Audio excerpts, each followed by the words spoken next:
તો ખ્યાતિકાંડ બાદ આરોગ્ય વિભાગે આળસ મરડી છે અને માંજલપુરની સનશાઇન ગ્લોબલ હોસ્પિટલ સામે પગલાં લીધા। સર્જિકલ ઓન્કોલોજીની સારવાર પીએમજેમાંથી રદ કરી 3 માસ માટે ઓન્કોલોજી સારવાર સસ્પેન્ડ કરાઈ છે। હોસ્પિટલના યુનિટ હેડ ડોક્ટર મિનલ સોલંકીએ નિવેદન આપ્યું છે કે 10 વર્ષથી આયુષ્માન કાર્ડમાં સેવા આપીએ છીએ। હોસ્પિટલની ઓન્કોલોજી સારવાર રદ કરાઈ છે। ડોક્યુમેન્ટ ક્ષતિના કારણે સારવાર સસ્પેન્ડ કરી છે। તો કેન્સરને લગતી સારવાર આયુષ્માન કાર્ડમાં હવે નહીં કરી શકાય। ખ્યાતિ હોસ્પિટલ સાથે અમારે કોઈ જ લેવા દેવા નથી।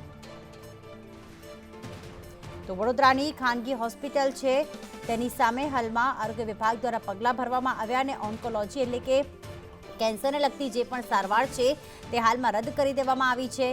માંજલપુર વિસ્તારમાં આવેલ છે સનશાઇન ગ્લોબલ હોસ્પિટલ, તેની સામે આ પગલાં ભરવામાં આવ્યા। એક જે અમારું સર્જિકલ ઓન્કોલોજીનું ક્લસ્ટર છે એમાં એક ડોક્યુમેન્ટેશનની ક્ષતિના કારણે ખાલી અમારું ઓન્કોલોજી ક્લસ્ટર સસ્પેન્ડ કરવામાં આવ્યું છે 3 મહિના માટે। બાકી બીજા બધા ક્લસ્ટર્સ જેમ કે જોઈન્ટ રિપ્લેસમેન્ટ છે, યુરોલોજી છે, કાર્ડિયોલોજી છે, એ બધામાં અમે કાર્યરત જ છે સેવા આપવા માટે અને હમણાં પેશન્ટ્સ એના એડમિટ પણ છે।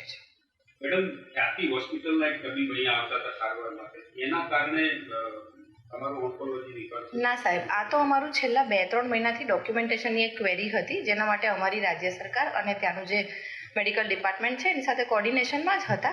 આ તો ખ્યાતિ હોસ્પિટલના પહેલાંનું જ એ કરેલું છે, પણ આ તો કદાચ ન્યૂઝ સાથે ક્લબ થઈ ગયું હશે એટલા માટે છે।